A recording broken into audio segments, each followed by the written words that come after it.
Hi, welcome to KiwaniTalk. My name is Gary Gardner. I'm your host for this show, which is a public information program put together by people from the Dearborn Kiwanis Club with help from students and faculty at Dearborn High School, my alma mater, my guest alma mater, anybody who's really important's alma mater.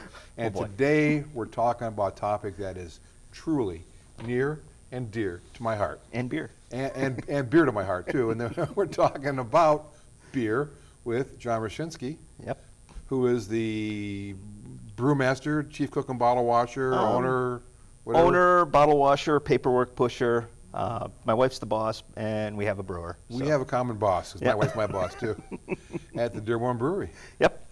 Welcome. Thank you. So you grew up in Dearborn? Yes. Where you went to this school? Yeah, went to Dearborn High. I was in Melvindale for a little bit. My parents were both from Dearborn. They bought their first house in Melvindale, and then they moved us back. So I finished here at Dearborn High, graduated in '89. And went on to college? Went on to college, Wayne State. Okay, fine school. And imagine during the day you might have had a glass of beer here and there? Well, only once it was legal, you know. Of course, yeah. Of course. Yeah. Well, see, it turned legal for me in 1972, on January 1st, 3 days before I started college. So, best of all possible worlds. I may have had some meetings with I was part of the marketing association at Wayne State, and I may have had some meetings with our faculty advisor at the bar down the street from the business school. You never know your luck. But somehow, you got into beer. Yes. But beer has a long history. Very long. I drink it, I enjoy it, but I don't really know where it comes from. Where does beer come from? In its purest form, it comes from malt and hops. Well, not even hops. In the very beginning, it was mostly just grains and water, which produced some sugar, and then yeast got into the mix and started forming alcohol. Okay, so that's the fermentation process? So it is a chemical process? Yes. That it depends upon, I guess, what the base is, what the base material is, and what absolutely. Level of yeah, different malts will give you different flavor profiles and I guess sugar contents. Somewhere along the way, you said that some grain got wet. Yep. Some grain. Back in the earliest iterations of beer, some grain got wet and malted a bit on its own and produced some sugar. When you say malted, what does malt mean? To malt barley, especially, which is what most beer is made with. You get it damp, and you basically let it begin to sprout. Like they take the kernels, which are the seeds, and they basically get to the verge of sprouting, and then in modern times, they're now kiln dried, and that develops sugars in the kernels, and that's what we extract. Okay, so it's a barley, whatever. That's essentially a seed. Yep. Seed starts to sprout before it gets fully. Yeah, before it can really turn into a plant. You stop it, but it converts all the starch that's stored up in the kernel into fermentable, the early stages of a fermentable sugar. Okay. And then they kiln dry it, and they stop that process, and then from there, they dry it out so it's now shelf stable. And then when us brewers get a hold of it, we dunk it in hot water and extract all the starches and reactivate a bunch of enzymes by virtue of the heat. It converts the starch into fermentable sugars, and then from there we rinse that into the boil kettle, bring it up to boil, add hops, and... So you were a chemist in college, obviously. Only at the bar. So let's go back. You said you extract the starches. Okay? Yes. That was one of the first processes. Yep. So you got some malted grain. Yes. Dried out. You reactivate it by putting hot water. How do you extract the starch? We have, especially at our brewery, we have a what's known as a 3-tiered system. The first one is just a giant hot water tank to oversimplify it. The second one is known as a mash tun. That's where all the barley will go, and it sits on an elevated ledge that we call a false bottom. And that's slotted, and it allows liquid to pass through, but no solids. Okay. And we will fill the mash tun with the grain and then add hot water and basically soak it. For most beers, it's usually about an hour. Some go a little bit longer. After that time, all the starches have usually converted. There's some tests you can do with iodine and some other things. Really, really experienced brewers can tell by sight I'm not that good. Yet. You know, Use it's yet. kind of it's kind of like the chefs. Some chefs can just sit there and look at a steak and go, yeah, it's done. Okay. You know, others, the rest of us have to poke it with a thermometer or something to find out. But after we extract the starches and it's converted When you into say extract fermentable. it, so it's on this ton shelf or whatever. You take the water through it and then Yeah, the water comes through and you recirculate it for about an hour. After that, you drain that off and you rinse more hot water over it to basically wash all the sugar you can out of the barley. And then you pump it into your third tank, which is where you do all the boiling. And so that there's no more hard stuff in there. yeah, it's just liquid all the when it liquid, goes. But you've taken the sugars and starches Yep. off the husks or whatever that have been Yeah, sort of yeah. broken At that point, you've gotten the color, the sweetness, everything. It's very, very sweet, malty flavored water. At this point, it basically smells too. It kind of smells like you're out in Battle Creek by like the Kellogg's Okay. plant or something like that. Driving down 94 there. Yep. Yet. Okay. So now you get it into this. You've got this Yep. liquid that's got all the starches and the sugars removed from the malt and. Yes. Yeah, we Then- call that wort. Okay, and then it's called work. Wort. Wort. Yeah, it's spelled W-O-R-T, but it's pronounced wort, like it's Okay. spelled W-E-R-T. See, I'm learning stuff today. Things I never thought I'd ever have to know. You take the wort, and then Yep. what happens with it then? We bring it up to a boil, and that's where you'll add like your hops. The Okay, earlier you now- add them, the bit more bitter the beer will Okay, be. now, what's a hop? It's a cone of a plant, of like a vine, like a plant. We use dried and pelletized hops. They're just easier to Okay. work with, more shelf stable. Okay. But it provides bittering to the beer, so it's something to balance out the sweetness. You got a real sweet sort of stuff coming, and then the hops Yep. kills that sweetness and Yeah, brings it balances it out. Okay. And then from there, the earlier you add them early to add bitterness, the later you add them, the more of their flavor and aroma is preserved.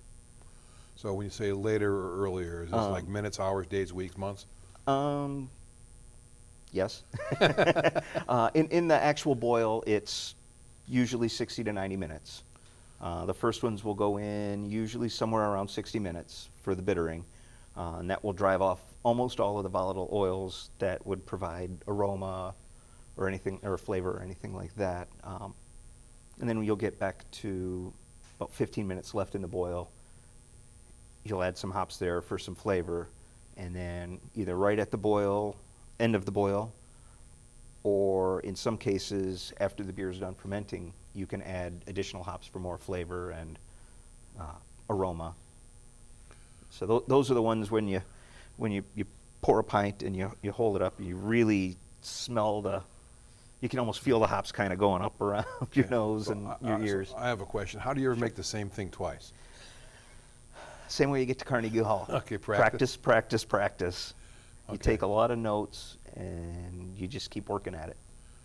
So you have the different stages where you can add the hops. Yes. And is that essentially where you control the flavor of the beer at the end, or or is it all a combination of the boil and the? It's a combination of that and the malts you pick when you're setting up what's known as the grain bill, and then you also have the temperatures the temperature of the water can affect the body of the beer, mouthfeel, things of that nature. Okay, so it is more art, and a lot of science. It is a pure fusion of art and science to really do it well. So what was it that brought you to do this in the first place? What madness possessed you to do it? Well, the madness is a great one. The running joke for a while was that it was temporary insanity, like I was telling you. And then a lot of my friends like to point out that, well, it's 4 years now and I'm still doing it, so it's not that temporary. I got into home brewing probably mid-2000s, late 2000s, somewhere around there. And took me a batch or two and I got hooked. And every home brewer initially goes through this whole, I'm going to open a brewery one day phase. And I talked myself out of that and resisted it for quite a while. And I'm not entirely sure what changed somewhere around 2012, 2013. I started talking to my wife and saying, I think we could make a go of this. And let's just say that her first reaction, Are you out of your something mind? yeah, something along those. But she didn't say no. Okay. Wow, that's the start, She, yeah. She said, well, prove it to me. Okay. So we spent the better part of a year researching the area, checking local bars, restaurants, seeing what people were drinking. And I tell you, that's really tough research, Oh, it's Friday night, we got to go to the bar and, Oh, gee, have a couple pints and see what that's- everybody that's else is drinking. All deductible is business expense too, probably, for research. But so it got to the point where we were satisfied with the financial aspects of things, and so we took a couple other steps and started contacting some people and started putting in for licenses. Licensing, yeah, you just Yep. don't get to make beer for fun. You have to get, is it state and federal licenses? State and federal, and you also have to get approval from the local government. So we also had to talk to the city. Okay. So Probably the most difficult part was, well, the most difficult part of the whole process was the contractor, but right, that's another story. The city was actually great. We were the first one. It had never been done in the city of Dearborn before, so I had a lot of conversations with some very nice people down at the city that ended with, we don't know, we'll talk to legal and we'll get back to you. okay. But to their credit, they always did, and we kind of worked through everything, and there were a few hiccups along the way. I had never done this before. They had never done this before. So we lost about a month's worth of time at one point because we were waiting on the city to grant us the final approval on the form. The city was waiting on us, thinking that we were going to get the approval from the state first, and then they'd issue theirs. So Oh, a couple of phone calls, we got that all cleared up. chickens and eggs is the problem, yeah. So it just, nothing malicious. It was just a So you go through the learning process. licensing process. Yep. And during the year that you were doing the research and brewing your own beers, how many different flavors, styles of beer did you think that you would want to start with, and how did you pick them out? We settled on 4 to open. That was a budgetary thing as much as anything, with plans to go to 8 probably within a year or so of opening. And we tried to keep it really basic. We didn't have to worry quite yet about some of the trends that have exploded since then. New England IPAs were, the day we finally did open up, New England IPAs were just really becoming a thing. So that wasn't a style I had really played around with or had a lot of experience with or anything, and there was definitely no White Claw or anything So like we're seeing now with the seltzers. As much as I like beer, I've never really known what IPA means. It doesn't mean anything, or is it just a snobby thing? It's recognized as a style of beer. It stands for India Pale Ale, and as history would tell it, it stands for pale ale that was literally destined for India in the British Empire. That was back when the United Kingdom, Great Right. Britain, whatever they were going by at the time, held India as a colony. And there was no refrigeration or anything like that. So to get beer to India, they had to sail wooden sailing ships down around the Cape of Africa and up to India. And the average beers that they were making at the time would go sour before they could get there. So it was They'd go off. A 6-month trip at least, yeah. Yep. So they realized at some point that if they cranked the alcohol up and put a lot more hops into the beer, because hops had antiseptic properties and help retard spoilage, so does a higher alcohol content, the beer would actually arrive in India and be drinkable. Be drinkable, well. And since the British government had an obligation to provide beer to their troops as part of their contract to be there, they had to get something figured out, so they started making pale ale for India, which eventually became India Pale Ale. Or at least that's the way the story goes. That's a good story, and we're going to continue the story of beer with John Rucinski from Dearborn Brewery after these words from the Kiwanis Club of Dearborn, put together by students from Dearborn High. We'll get more into the Dearborn Brewery and what it's like today and what we can expect if we go over there. Don't go away.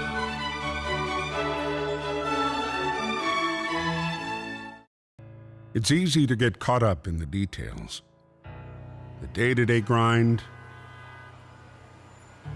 numb to the noise, going round and round and round. Deep down, there's something missing. A void inside, a hole to fill, a life lacking. Then, in a minute of clarity, it hits you. The aha moment. You're needed. Kids need you. Kids of all kinds. All these funny, rambunctious, sweet, attention-seeking, vulnerable bundles of energy. They need your love and support. Some have huge life hurdles. Poverty, disease, hunger. And they're reaching out for you. Around the corner, around the world. You are a Kiwanian at heart. A role model, a guide, a builder of dreams.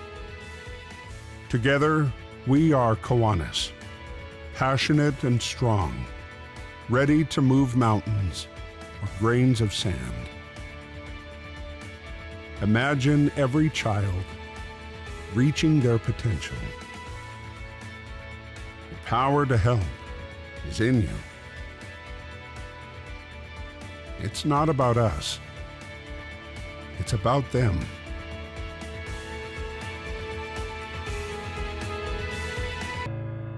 Do you hear the call? Kids need Kiwanis. Kiwanis needs you.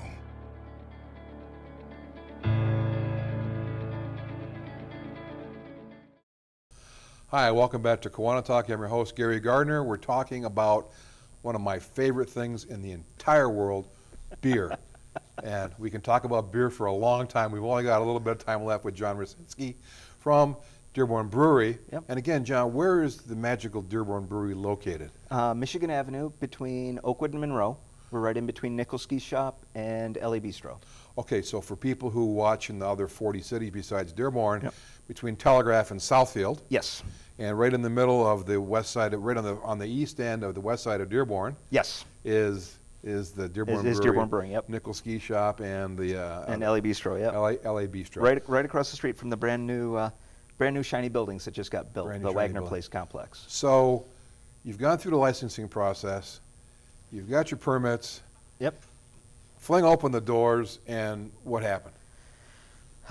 Tripped over our own feet, fell on our face. Okay. We had a lot of problems with construction. Our contractor bid the job at 90 to 120 days, took over a calendar year. Okay. And you know, it's the same story you could hear everywhere, where you Right. tell them do this first, they do it last, and Right. everything. So we didn't get a lot of time to really practice, and things had drawn out, and I'm sure every small business owner has faced this quandary at one point or another. It was, Right. okay, well, we know we're probably not really ready, but we either open the doors now or we never Right. open them at all. Okay. And so we opened them up homecoming weekend. Very first day of homecoming, we opened the doors for the first time. Get absolutely crushed with people. And hey, boy, you talk about a stress test like you see on Bar Rescue and things like that. Okay. Whew. Boy, we found a bunch of cracks in the armor real fast. But we struggled a bit. We had some problems. The product wasn't quite right when we opened. Right. So we kind of huddled up and talked amongst ourselves and decided to get kind of quiet, which is why we haven't done a ton of advertising or anything, and work on getting the product right and fix the issues that we knew were there. And So you started with 4 beers. 4 beers, yep. Now, the India Pale Ale, like the Brits, don't put beer cold. Right, But we do. You do. Thank Yeah, God we- for that. we- Thank we God serve- for we for serve it cold beer. out of the tap. Okay. And how many did you open with when you first opened? We opened with 4. Okay. Within a year, might have been 13 months, we were at 8. Okay. And as of today, we're at 14. So how much, is all the brewing done on site? Everything that we sell as far as alcoholic beverages, we make on site. Beer and red and white wine. So how many days a week and hours per day and nights are you, John, working with your magic stick, stirring the mash and the wort and everything else? Hardly any. Oh, okay. We have a brewer now that Okay. does most of the brewing. In fact, he'll be going. We're filming this on a Thursday, and I believe he's brewing tomorrow. So Okay. making the pale ale, if I remember correctly. Okay. But I get to do all the paperwork and the tax paperwork and Wait, but inventory. the fun part, the fun part at the beginning was making the beer, Yeah. and now you're doing the unfun stuff. Well, I turned my hobby into a job, and now Okay. it's really That's right. become a job, but I love it.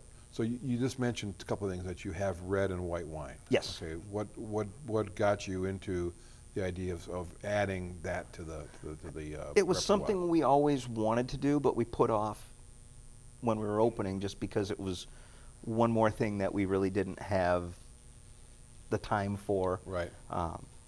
But we get a lot of groups in from Ford's Development Center and things like that, and not everybody likes beer. What? Not everybody can drink beer. What? I don't know. No, And that's so not we that's do unholy. get the groups where you'll have 8 people come in, but there's 1 or 2 that say, "Well, do you have any wine or anything?" So we knew it was something we wanted to get, so we went and got the license for that, and Okay. now we offer that as well. And was it what kind of wine do you We make? just call it table white and table red. It's just real middle of the road, you know. I jokingly call the red the spaghetti red. You know, it's the type of red wine that you take a bottle home and make a batch of spaghetti with. The Dago Red. I said it, not you. You don't worry, I said it, not you. That's perfectly fine. So you've expanded now to 14 different kinds of beers. And Yes. Is that an exponentially complicated problem, or is it just multiple? No, it's not exponentially a problem. It's the problem is we have more things that we want to make than time or taps to make them.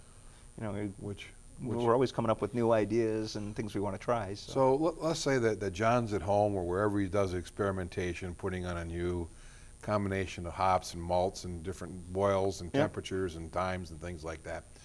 How do you translate a formula that you concoct to a process that the brewer can follow? How do you do that? It's not a linear process. I learned that real fast when we were opening up. The prototype system is 10 gallons. And we learned real fast that just because these ratios work in 10 gallons, when you put it in a different system at 7 barrels, which is 31 gallons a barrel, so you're talking 250 barrel. 217 Right. gallons, it's not a linear process. But it is similar. I used to joke that it's like driving. Once you know how to drive, you know how to drive, but there's still a very big difference between driving a Fiesta and a Freightliner. Right. So it's a bit of trial and error. But once you get it dialed in, then you kind of program everything into the system, and Okay, and so it's good to go. when you have your you call him the brewmaster or the brewer? Brewer. Brewer, Yeah. okay. I don't know if he wants to be called brewmaster or not. The brewmeister. I call him Alex. Yeah, I call him Alex. Okay. But once you have this formula, and is that a proprietary thing that you actually have, and how do you protect that sort of? It's sort of proprietary, but we don't. It's not like Coca-Cola's formula or something like that.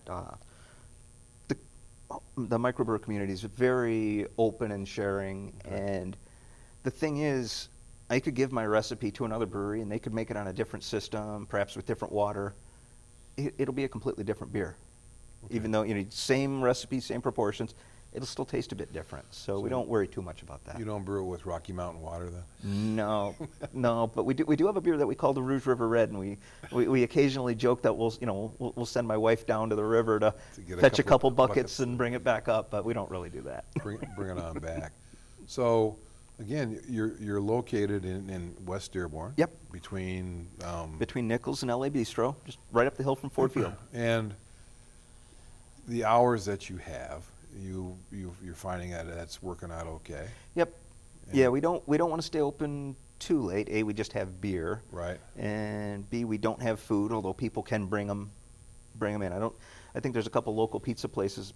People call up, they tell them they're at the brewery. I don't think they even ask for our address anymore. They're like, oh yeah, we know where you are.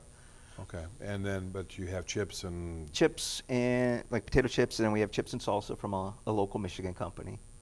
So it's a couple things to snack on while you have a pint or two. so now you have this brewery and you've got the paperwork, and when are you going to franchise it to another location, John? Oh, I don't know. That's a question for my wife, because every time I start talking about, as she likes to put it, empire building, Okay. she starts looking for a mash paddle to start swatting me upside the head with. Right. So running a restaurant, and it's not like a 9 to 5-er. No, you live the job. Okay. And do you live close to the place? Yes, yeah, we actually live in the historic district. Okay, so it's- we live in a house that Henry Ford built. Okay, so Henry Ford built the house, and you're Yeah. in Dearborn and the whole type of thing like that. If you could project down the road 2-4 years, what would you hope to be able to do with the selection of beers, the wines, and other? You mentioned something else before too, some other weird. Yeah, sort of product. we're in the process of getting into making meads and ciders. Okay, so what is mead? Mead is fermented honey, Okay. which is classified by the state of Michigan as wine. We hold our winemaker's license. So is cider, by the way, for some reason. So we hold a license for that, but we're in the process of going through some recipe approvals with the federal government. And once those get approved, we'll be able to start producing them and selling them. So a few more offerings, a few more fun things to play I was around in with. Ireland a couple of months ago. We were at the Blarney Castle, and they gave us mead, and it was interesting. It can be sneaky. It was one of our group was very snuck up on by the mead. So you're going to do the mead. You're going to do the other. Yeah, we're going to do some ciders eventually. Yeah.